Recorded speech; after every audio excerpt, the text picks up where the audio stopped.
मनसादेवी मंदिराकडे जाताना रस्त्यातून दिसणारा गंगामाईचा हा प्रवाह आणि हरिद्वार क्षेत्र, पलीकडे वाहणारा गंगामाईचा प्रवाह आपण पाहू शकतो। अलीकडून एक धारा वाहते आणि हे छोटं दिसतंय, हे वरून छोटे जरी घर दिसत असले तरी अतिशय गर्दीमध्ये असलेले हे हरिद्वार शहर। वेगवेगळे घाट, वेगवेगळे पूल आणि पुढे जाऊन परत हे दोन प्रवाह एकत्र होतात। सगळ्यात शेवटी तो पांढरा जो दिसतोय तो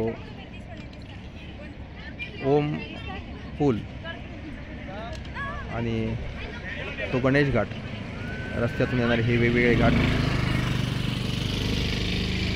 मनसादेवीचा मार्ग, मनसादेवी पर्वत आणि हे चाललेले यात्रेकरू, उडण खटोल्यातून चाललेले भाविक।